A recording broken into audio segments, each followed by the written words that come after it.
noite para todas e todos. Estamos aqui mais uma quinta-feira com as nossas quintas vermelhas. Então, conforme prometido na semana passada, retornamos hoje e para uma conversa sobre geração de emprego, sobre renda, sobre a vida dos trabalhadores e das trabalhadoras. E para isso a gente tem aqui hoje o nosso convidado, que é o Paulinho da CTB. Então estaremos aqui com o Paulinho, também o Daniel Iliesco. O Paulinho já está aqui, eu vou convidá-lo para participar. Só um minuto. O Daniel também chegou, então vamos convidar aqui. E vamos convidar o Paulinho para estarem aqui na nossa conversa. Daniel chegou? Muito bem, Daniel. Seja bem-vindo. Boa noite, gente. Boa noite, Lívia. Paulinho está chegando. A conexão dele lá está estabelecendo. Paulinho, quando você entrar, acho que é necessário virar a câmera para você. Ver se está nos ouvindo. Isso, tá? Agora só precisa virar a câmera para você, Paulinho. Na área. Tem muita luz? Aê, perfeito. Tá ótimo, Paulinho. Então, boa noite para todas e todos. Boa noite, Daniel. Boa noite, Paulinho. Bem-vindo, presidente. Muito bem. Retomando, então, né, a nossa Quinta Vermelha, a nossa programação. Então, estamos aqui no nosso segundo encontro, de muitos outros que virão. E hoje temos aqui o presidente estadual da CTB, que é o Paulinho. E, Paulinho, a nossa conversa hoje, vou passar para você já, para você se apresentar também e a gente entrar no nosso assunto, que é para falar sobre geração de emprego, a situação, né, dos empregos no nosso estado do Rio de Janeiro, no Brasil também. E então, para a gente começar, a gente vai entrar de cara nesse assunto que tem a ver com a nossa condição de vida, certo? A nossa dignidade, que é a condição da gente se manter a nossa família, ter perspectiva. Então, vamos tratar hoje aqui do nosso primeiro assunto, que é sobre a condição do trabalho, do emprego, do desemprego no Brasil, especialmente aqui no estado do Rio de Janeiro. Certo, Paulinho? Tudo bem, Lívia? Boa noite para todos e para todas. Boa noite, Daniel. Alegria dividir com vocês essa noite aqui para a gente bater esse papo, né? Sobre o tema proposto aí, que é trabalho, moradia digna, né?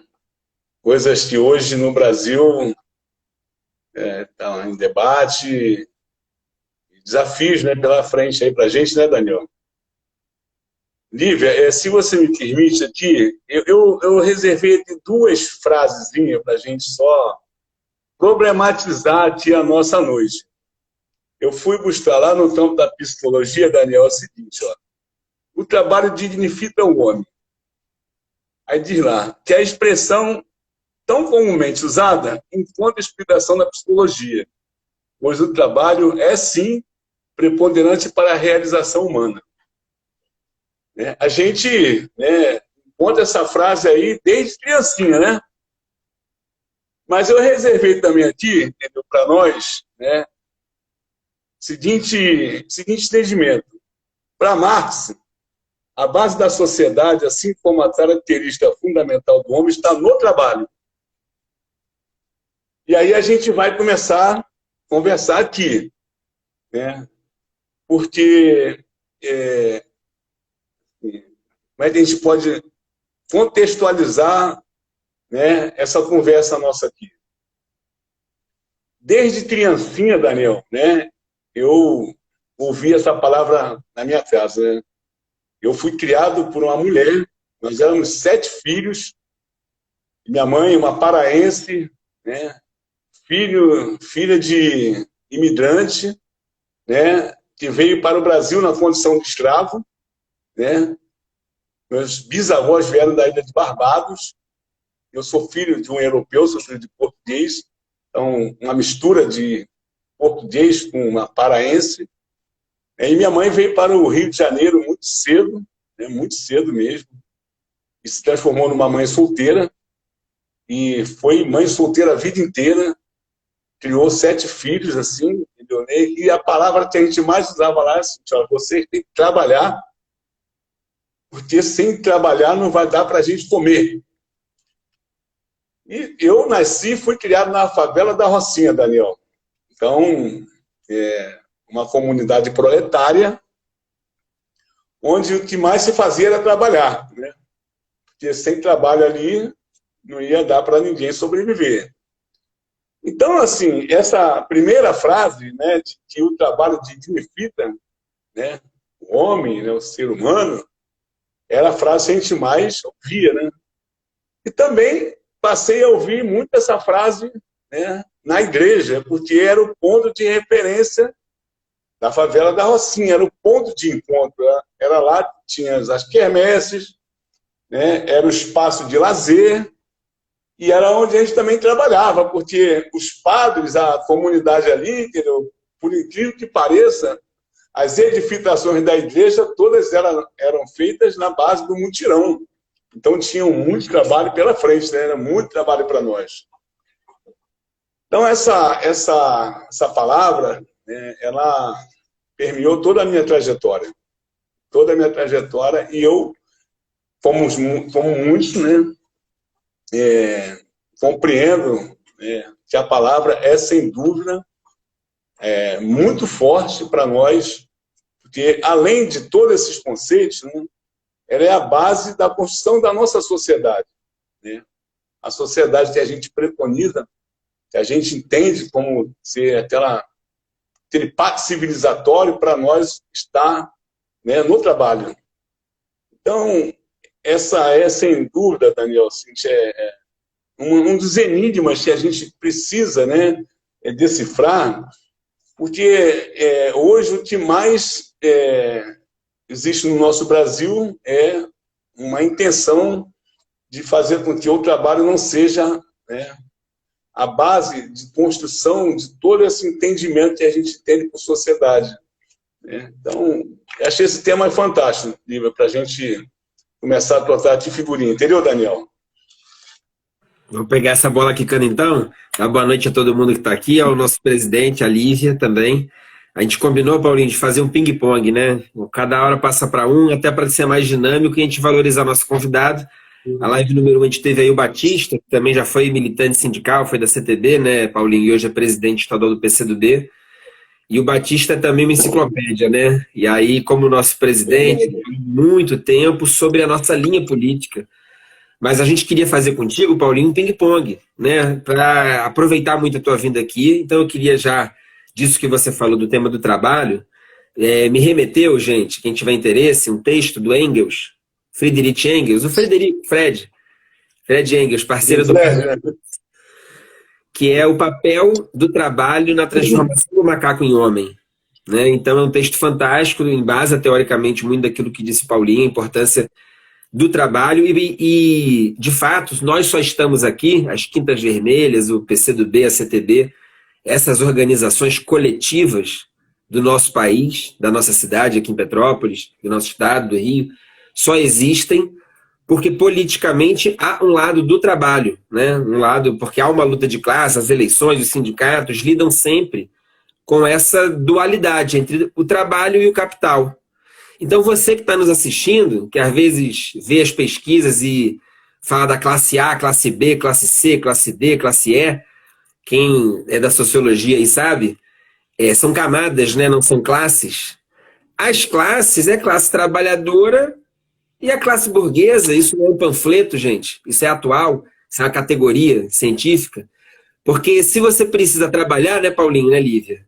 Se você precisa trabalhar para no final do mês ter um salário, ou para você ter tua renda, ou para você poder comer ou comprar remédio e morar, você é trabalhador. Não interessa se você ganha até um dinheiro maior, se você é pobre e ralador como a maioria, mas é a grande maioria da humanidade que depende do trabalho para sobreviver. Quem não depende do seu trabalho, mas tem a sua riqueza e o seu mês baseado no trabalho dos outros, é que não é classe trabalhadora. Então você vê que existe, mas é minoria, né? Nesse sentido, Paulinho, queria te pedir para dar um panorama para a gente o seguinte: como está a situação do trabalho, economicamente, socialmente, dessa grande maioria das pessoas que é trabalhadora, nesse contexto atual no Brasil e no estado do Rio? Especialmente esse recorte do estado do Rio, já que você é o presidente estadual de uma central sindical, a CTB, da qual, inclusive, eu e Lívia, a gente faz parte, né? Apoiamos, construímos. Mas, economicamente, a situação do trabalhador nos governos Bolsonaro e Cláudio Castro. Daniel, eu podia aqui iniciar dizendo que, na verdade, a situação do trabalho no mundo, né, vive sob ataque. As transformações na legislação de proteção ao mundo do trabalho vêm sendo atacadas duramente, com reformas que, na verdade, são reformas para retirar direitos. Durante muitos anos, houve um tremendo de um embate, né, de um confronto de ideias, em que se fez mudar determinados paradigmas, né, em que a classe trabalhadora estava submetida a condições das mais precárias possíveis. Se a gente for tomar do início do século passado, na mudança que houve, né, da Revolução Industrial para frente,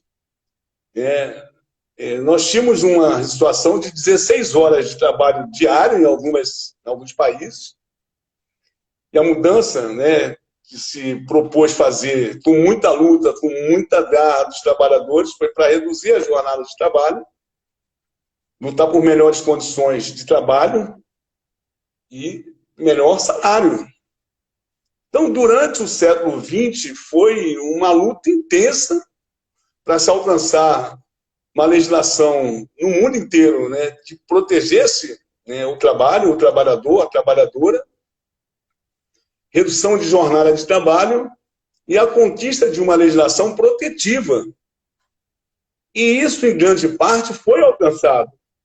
Aqui no Brasil, a partir da década de 1940, se constituiu um conjunto de leis, né, que foi denominada a Consolidação das Leis do Trabalho, a CLT, consagrada no primeiro governo Getúlio Vargas, né, em que se consagrou ali, né, uma Constituição de defesa, né? E isso foi um grande avanço, né, para a época, né? E foi duramente atacada, e olha que Getúlio, né, no seu primeiro governo, tem história para contar, né? Se a gente for entrar aqui na história de Getúlio, nós vamos ver, né, que Getúlio, né, foi um ditador na época, né, considerado um ditador, deu golpe, prendeu e fez de tudo, mas, nesse aspecto, né, consolidou uma legislação de proteção ao mundo do trabalho. E, durante a sua existência, essa CLT, né, foi considerada a Carta do Lavoro, né? Duramente atacada por setores da direita e até da esquerda. Consideravam uma carta baseada nos princípios de Mussolini. Bem, então, ela nunca teve, né, sossego. Foi como se fosse uma criança que tivesse, né, que fosse perseguida a vida inteira. Então, e nós, durante esse período, né, nós vivemos diversas situações no Brasil. Né? O Brasil sai, né, de uma situação, de uma condição de um país de base, né, econômica agrária, né, para uma situação de maior industrialização. A partir de 1950, né, o Brasil começa a dar saltos no caminho da industrialização, empregos mais qualificados são gerados, plantas industriais, né, aparecem no Brasil, e a CSN, a Petrobras, né, e outras estatais são criadas também no governo Getúlio, né, e a indústria se desenvolve, a indústria automobilista, a siderurgia e outras plantas, né, são geradas no país, e é uma cadeia produtiva se alastra basicamente no Sudeste, e, obviamente, com a indústria nascente, há um desenvolvimento também do comércio, e por aí, né, o Brasil começa a ter uma condição de empregabilidade maior, principalmente na região Sudeste, né? Em outras regiões do Brasil, esse desenvolvimento ele não se deu de forma como se deu no Sudeste. Tanto que, na década de 70, né, mais para 74, o êxodo, né, da região Norte, da região Nordeste para o Sudeste foi muito grande, e a consequência desse êxodo foi, né, as favelas se multiplicarem aqui, tanto São Paulo como o Rio de Janeiro, né, foi maior, as Minas Gerais e Espírito Santo também experimentaram, né, o aparecimento das favelas e a multiplicação dessa forma de moradia. Então, e nós tivemos períodos de grande ascenso na geração de postos de trabalho, né? Nós tivemos entre 1970 e meados de 1980 talvez aí um crescimento, né, bastante expressivo, apesar da ditadura, né? Apesar da ditadura, né, era aquela coisa de crescer o bolo, e crescer o bolo ninguém dividiu da classe trabalhadora. Veio, né, um período mais agressivo do projeto neoliberal no final da década de 80 e todos os anos 90. E, mais recentemente, nós tivemos, né, o governo Lula e o governo Dilma, onde o emprego, né, foi uma das características marcantes desse governo. Mas nós tivemos, Daniel, aí que tem eu queria enfatizar aqui, é o seguinte: nós nunca tivemos no Brasil, né, nunca tivemos aqui no Brasil, uma condição de empregabilidade onde a valorização do trabalhador e da trabalhadora fosse parte constitutiva da legislação, né? Sempre baixos salários, né? Sempre baixos salários, e combate permanentemente a legislação de proteção ao trabalho. Sempre. Sempre foram, né, o recorte do setor patronal e do setor governamental, e os trabalhadores, evidentemente, né, que tem que reagir. Tem que reagir, porque senão a gente volta à condição de escravidão que tanto a gente lutou para superar. Então, Daniel, eu posso dizer que nós, hoje no Brasil, aí fechando esse bloco aqui, Daniel, nós estamos numa situação de muita dificuldade. O Brasil experimentou até 2014 uma condição de pleno emprego. Nós fechamos 2014 com a taxa de 4% aproximadamente, né, de desemprego no Brasil. 4% pode ser considerado, né, pleno emprego, né, são taxas universais. A partir do golpe contra a presidenta Dilma, o Brasil deu um cavalo de pau, né, e o desemprego do país só cresceu em todas as regiões do Brasil, chegando, né, ao ponto da gente ter hoje números que a gente pode dizer aqui são números extremamente preocupantes, né, porque nós chegamos a um estágio de miserabilidade de 60% da população brasileira. Isso decorre exatamente, né, do desemprego, que já atingiu, né, em torno de 15 milhões de brasileiros, em torno de 13%, 14% hoje desempregados, um percentual enorme que não procura mais emprego, são a categoria de desalentados, e empregos que são gerados, né, por conta da mudança da legislação trabalhista, empregos precarizados. Né? Precarizados, e a gente pode dizer, Daniel, que a condição no Rio de Janeiro é pior ainda, porque aqui no Rio de Janeiro, sucessivos governos parecem fazer experiências, né, sucessivas que não estão dando certo, e eles permanecem com essas experiências. Então, o Brasil, o Rio de Janeiro, na verdade, que durante o período do governo Lula também viveu uma fase de pleno emprego, né, com uma taxa muito pequena de desempregados, hoje é o estado da federação com o maior número de desalentados e de precarizados e desempregados. Né? E essa situação a gente vê sob as marquises dos prédios na capital, mas em todo o interior do estado do Rio de Janeiro. Na região metropolitana do Rio de Janeiro, é comum a gente ver cenas, né, de pessoas em condição de pedinte, né, em condição de fome e sem perspectiva. Então, a situação do Rio de Janeiro hoje é uma situação que inspira, né, muita dó, né, de quem viu o Brasil até recentemente, né, dando saltos gigantescos rumo a um estágio de desenvolvimento tão sonhado por nós, e hoje a gente vê o Brasil dando passos enormes, né, para um passado que a gente já gostaria de ter superado há muito tempo.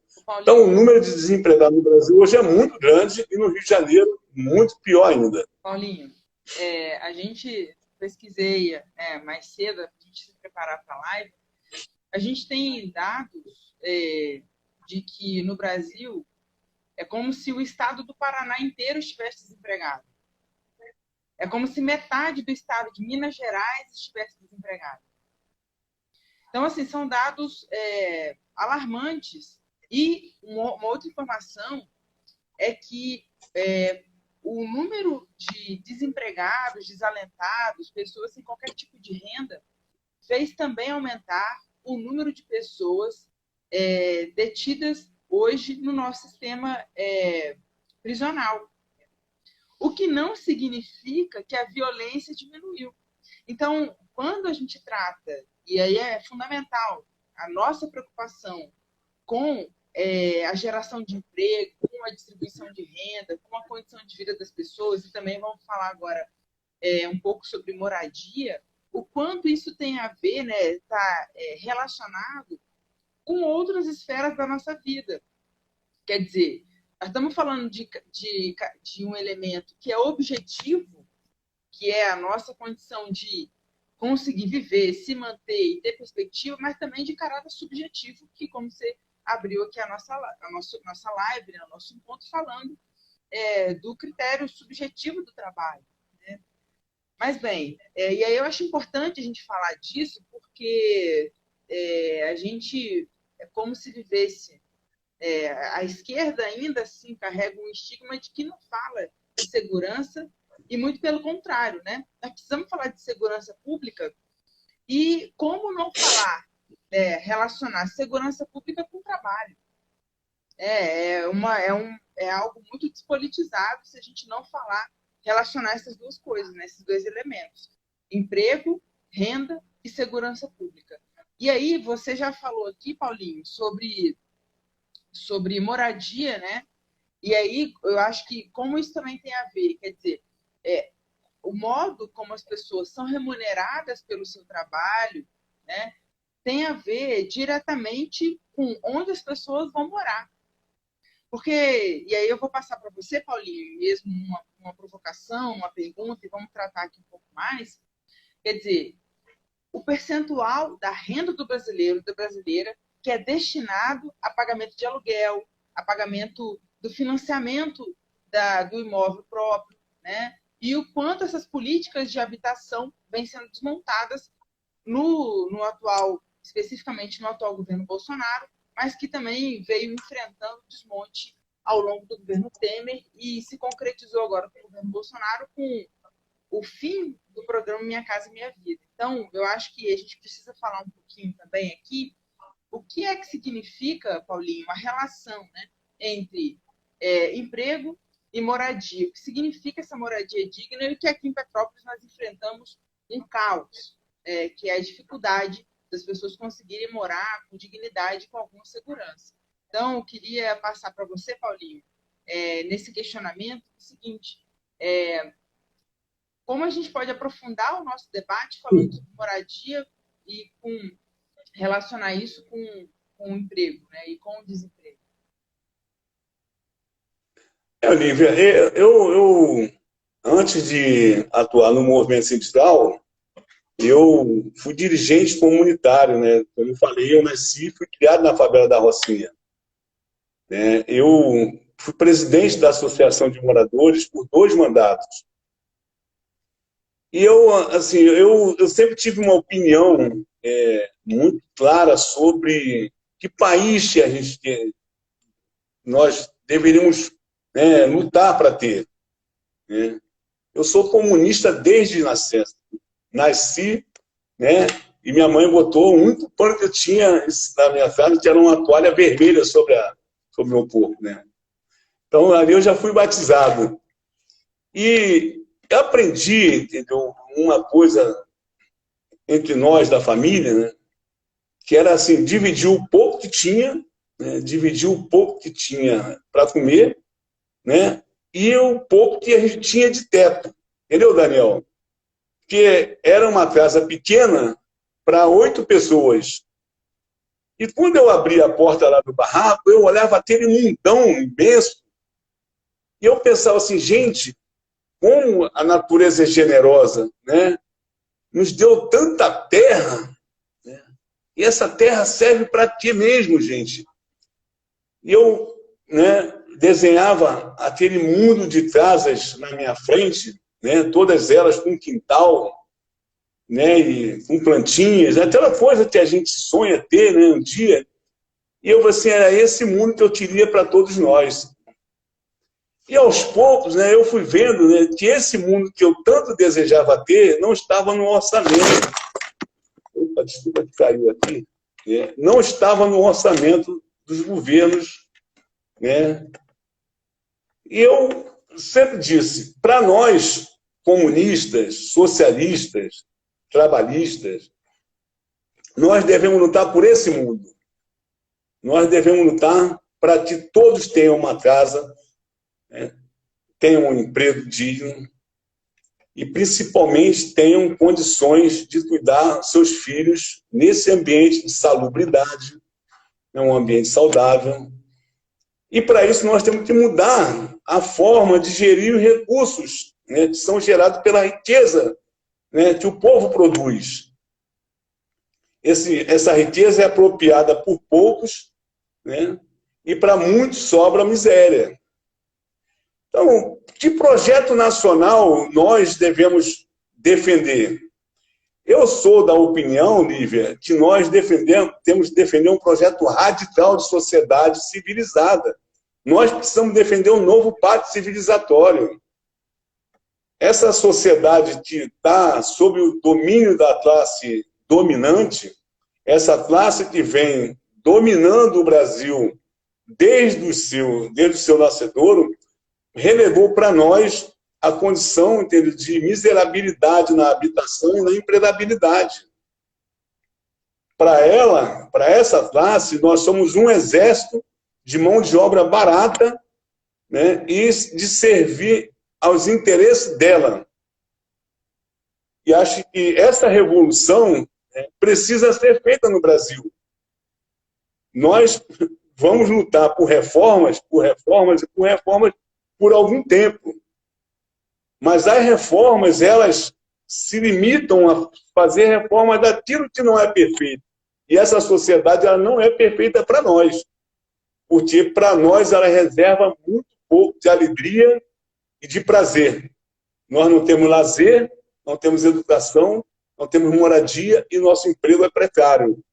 Então, Daniel, eu digo assim, acho que o Brasil, né, nós da esquerda, não devemos temer pregar ter uma revolução cultural nesse Brasil para que a gente mude radicalmente a forma de gerir os recursos públicos que são gerados pela riqueza do Brasil. Se a gente fosse somar o número de habitantes das favelas do Brasil, nós teríamos aí, no mínimo, entendeu? A 7ª, a 6ª cidade brasileira, em termos de população residente nas favelas. Mas, associando as duas coisas, Lívia, esse projeto, entendeu, que eu defendo e que muitos de nós defendemos, um projeto nacional de desenvolvimento, ele radicaliza na opção do desenvolvimento. Porque o desenvolvimento que a gente tem que defender é aquele desenvolvimento que está voltado, né, para o bem-estar da população. Eu não sou contra a gente fazer, entendeu, navios poderosos, entendeu, para transportar a riqueza do Brasil. Mas para fazer navios atômicos para transportar bomba? Joga bomba onde, Daniel? A gente não precisa de bombas. A gente não precisa estar fabricando armas como é o Brasil hoje, importando armas, né? Para que a gente precisa de livros? A gente precisa de casa. Então, e se a gente optar por um projeto de urbanização, vamos dizer assim, Olívia, que hoje, se o governo Lula, por exemplo, ganha as eleições, e aí estorça para que ganhe as eleições, Daniel, qual seria uma bandeira que a classe trabalhadora deveria defender com muita força? Ser um projeto radical de urbanização no Brasil, porque desenvolve a cadeia da construção civil em larga escala, em todas as escalas que a gente possa prever. Então, seria um projeto revolucionário no Brasil. Imagina você fortalecer a engenharia nacional, você fortalecer a construção civil, gerar milhões de postos de trabalho vocacionados para o bem-estar da população. Eu sou um sonhador, Daniel. Eu sou um sonhador. E esse sonho, entendeu? Eu alimento, né, porque sou um esperançoso. Eu ainda gostaria de ver, né, esse projeto sendo parte constitutiva de um plano de governo e que nós estivéssemos dentro desse orçamento. Porque este orçamento é possível fazer, o governo ele pode fazer. Nós não tivemos o pacto do saneamento, nós tivemos o pacto, vários pactos aqui que foi criado no governo Lula, e o investimento foi muito pequeno mesmo. Então, eu acho, Lívia, que associar essa questão da empregabilidade e da construção de moradia está dentro de um projeto nacional de desenvolvimento cujo principal ponto de suporte, de sustentação, é o valor do trabalho. Eu acho que esse é o ponto principal, né? Valorar o trabalho dentro do projeto nacional. Eu acho que a gente consegue fazer um Brasil melhor, entendeu? Que supere a dor, né, que a gente chora atrás da chuva. A gente vive chorando atrás da verão, né, Daniel? Foi Petrópolis, foi Minas, foi São Paulo, foi o Rio. Entendeu, Lívia? Então, assim, eu acho que a gente consegue, né? A esquerda, ela precisa defender essas questões nos municípios, no Estado, projeto nacional, geração de postos de trabalho dentro daquela necessidade maior da população. Construção civil, Danilo, no Brasil, fechar esse bloco, Lívia, gerou milhões de postos de trabalho, com financiamento do Fundo de Garantia para construir casas para quem? Construir casas, né? Construir apartamentos, para gerar riqueza para as grandes empreiteiras. com o dinheiro do Fundo de Garantia. Olha, então, dinheiro existe, né? O Fundo de Garantia existe, entendeu? O orçamento existe.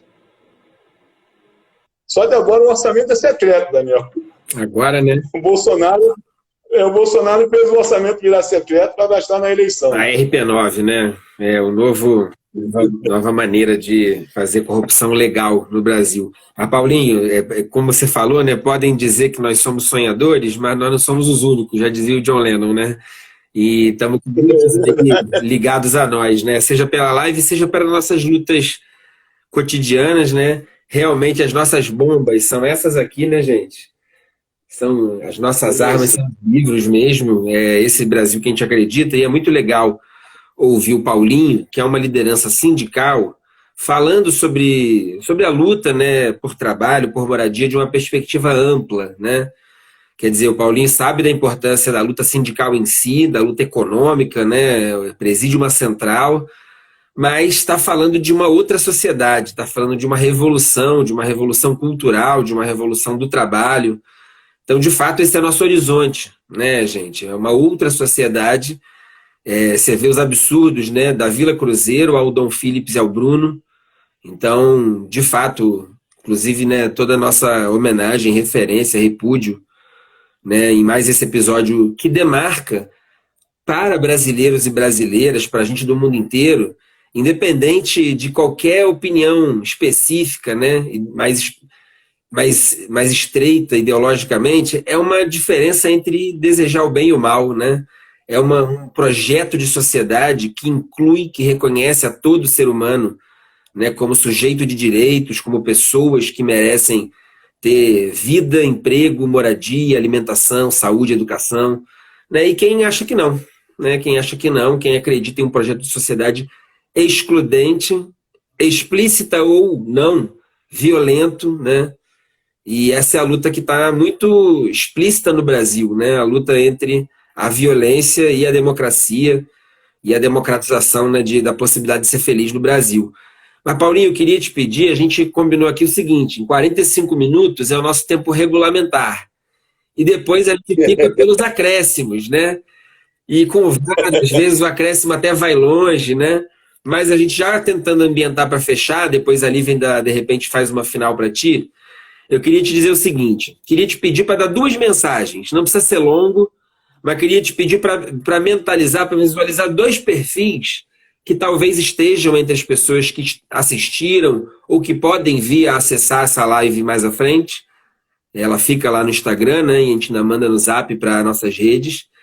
Mas, primeiro, para o dirigente sindical, para a pessoa que está no sindicato, de professores, de enfermeiros, de rodoviários, de correios, de metalúrgicos, os sedaianos como você, Paulinho, as pessoas que estão na sua categoria, que estão no seu sindicato, que mensagem você poderia dar a elas, como dirigente sindical, como nossa liderança, né? Que mensagem de força, de consistência, de perseverança, de consciência, o que você poderia dizer para esses companheiros e essas companheiras da CTB ou não, nossos companheiros e companheiras espalhados pelo estado do Rio, aqui de Petrópolis, sindicalistas, né? Que mensagem você poderia compartilhar com eles? E, em segundo lugar, Paulinho, para todo trabalhador e para toda trabalhadora, uma segunda mensagem, né? Justamente em relação à luta, né? De que vale a pena dedicar um pouco do seu tempo para fazer parte de algo maior, que é a luta pela emancipação, né, da nossa sociedade, por justiça, direitos, né, comuns. Queria te pedir, então, porque aí você é uma liderança do conjunto da classe trabalhadora, né? Que mensagem você dá para essa pessoa que nem sabe como faz para se sindicalizar, de repente nem vai se sindicalizar, mas que é parte de uma classe, que precisa ter consciência e precisa ter ação, precisa lutar para ter direitos, né, para sobreviver, mas também para construir um país melhor. Então, eu queria te pedir, Paulinho, essas 2 mensagens, por favor. E te agradecer mais uma vez muito a tua presença aqui entre nós, e sempre muito bem-vindo. Sei que tem vindo à nossa cidade aí algumas vezes, a gente espera te receber muitas outras vezes aqui, em breve. Daniel, eu primeiro quero assim, dizer que é possível derrotar o Bolsonaro. dizer a todos os sindicalistas, todos aqueles trabalhadores e trabalhadoras que hoje estão à frente do movimento sindical, eu tenho certeza, né, que a unidade e o conjunto da classe trabalhadora fez, todos os movimentos que a gente tem participado nos últimos anos, né, tem sido fundamental para construir essa unidade em torno de um objetivo fundamental: derrotar esse projeto que está em curso no Brasil. Esse projeto que está em curso no Brasil aprofundou a crise, né, que foi gerada a partir do golpe de 2016 contra a presidenta Dilma. Eles fizeram um golpe contra o trabalho. Contra o trabalho. Esse foi o golpe, né, dado, associado a isso, né, um golpe contra a soberania nacional. A partir do golpe, né, as reformas que foram introduzidas no Brasil aqui foram um engodo. A reforma trabalhista, né, foi talvez um dos maiores, porque eles não tiveram pudor de mentir descaradamente, né, dizendo que a reforma iria gerar milhares de postos de trabalho. E é mentira. Não gerou postos de trabalho como eles prometeram. Pelo contrário, né, aumentou profundamente, né, o desemprego. Só para dar um dado aqui, Daniel, deixa eu achar aqui os dados que eu fiz aqui, eu anotei. Olha, você vê que 2020, 2019, a taxa de 2018 o Brasil fechou com 12% a taxa de desemprego. 2019, idem. 2020 já fechou com quase 14%, né?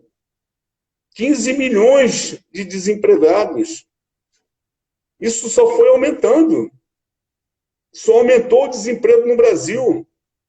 E olhe, né, que, associado a isso, as pessoas passaram a cozinhar na lenha. Passaram a cozinhar na lenha. Pior, passaram a frequentar fila de osso, pescoço de galinha. E, para piorar agora, Lívia, tem supermercados vendendo pele de galinha. Pele de galinha.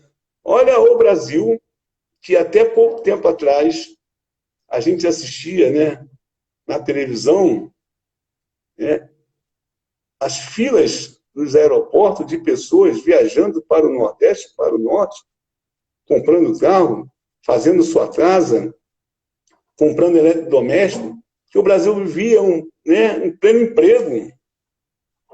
E nós, em tão pouco tempo, vimos ruir esse projeto, e milhares e milhões de pessoas foram para a Rua da Amargura. Então, Daniel, a primeira certeza que eu tenho, e que compartilho dessa certeza com outros milhares de dirigentes sindicais, é que nós vamos derrotar o Bolsonaro. Nós vamos derrotar o Bolsonaro. E mais ainda, né, temos que eleger uma bancada de parlamentares, porque nós precisamos retirar do parlamento esse entulho legislativo que foi criado a partir, né, do golpe de 2016. Além da reforma trabalhista, nós precisamos rever a reforma da Previdência, porque hoje, Daniel, quem não está aposentado não se aposenta mais. Vai morrer trabalhando. Vai morrer trabalhando. Né? E nós precisamos também rever a legislação que foi aprovada pelo Bolsonaro na base da compra do voto para entregar riquezas do Brasil. Só para dar um dado aqui, a legislação, né, do marco regulatório do saneamento, junto com a legislação de recursos hídricos no Brasil, protegem os rios, protegem os aquíferos, né, e protegia as empresas estaduais de saneamento no Brasil. Essa legislação mudou para favorecer, né, a Coca-Cola. Eles mandam hoje no aquífero, nos rios, né, nas águas superficiais e nas empresas estaduais de saneamento. E agora se privatiza a Eletrobras. Então o Brasil renuncia à sua soberania energética. Qual país vai se desenvolver sem, né, soberania energética? Nenhum. Não conheço nenhum. Aliás, eu não conheço nenhum país do mundo afora, né, que não proteja seus recursos hídricos. Não conheço nenhum. Eu não conheço nenhum deles. Lá nos Estados Unidos, por exemplo, o exército toma conta lá das águas. Então, o Brasil está abrindo mão em favor de interesses estrangeiros. O Bolsonaro, né, está entregando toda a biodiversidade brasileira, torrando a Amazônia, torrando, né, o Cerrado, torrando o Pantanal, para entregar para madeireiros, grileiros, bando de quadrilheiros, a Amazônia. A morte, né, desse jornalista e do indigenista é a consagração desse governo de morte. Um governo que matou 670 mil pessoas pela Covid. Então, Daniel, eu não teria outra mensagem para falar para esse nosso povo que está à frente do movimento sindical, que está à frente do movimento social no Brasil, que não abaixou a guarda. Nós tivemos uma derrota estratégica em 2018, mas nós não abaixamos a guarda. Principalmente nós da corrente, né, do sindicalismo classista, da CTB, nós não abaixamos a guarda. E chamamos, desde o primeiro momento, né, as demais centrais para construir a resistência e apostar que era possível, em 4 anos, né, construir as bases de uma nova maioria na sociedade para derrotar o governo de turno. E diria, né, para fechar aqui, né, essa nossa conversa, aos trabalhadores e às trabalhadoras, né, que não existe outro caminho que não seja defender o seu sindicato. Se nós temos hoje, temos salários, temos férias, temos 13º, o pouco que nos resta foi pelos sindicatos que nós conseguimos chegar a esse nível, né, de proteção social. Então, fortaleça seu sindicato, se sindicalize, procure saber, porque é por ali o caminho que a gente vai conseguir melhorar a nossa sociedade, o nosso país. É um dos caminhos, aliás, né? Então, Daniel, fico por aqui, agradeço muito assim, a presença hoje com vocês, né, e vamos à luta. É isso aí, Paulinho. Uma pessoa colocou aqui, a luta é para valer, é isso, é CTB, a luta é para valer, né? E aí, camaradas, quero agradecer aqui a presença de todo mundo que acompanhou aqui a nossa live, que vai ainda assistir depois também. Daniel está colocando aí um broche da CTB. Tudo que nós tem a nós. Nós, Paulinho. É isso. Um verso aí do Emicida, né? Eu quero encerrar aqui, Paulinho, quando você falou que você é um esperançoso, eu lembrei do Ariano Suassuna, que ele fala, né, sobre que o pessimista, né, o otimista é um tolo, enxerga a realidade, o pessimista é um chato, né, e que ele, né, que é bom mesmo é ser um realista esperançoso. Então, que sejamos, né, realistas, esperançosos e esperançosas, e sabendo que a luta depende de nós, né, a mudança dessa sociedade depende de nós. Então, quero agradecer muito, Paulinho, pela sua força, pela sua presença aqui.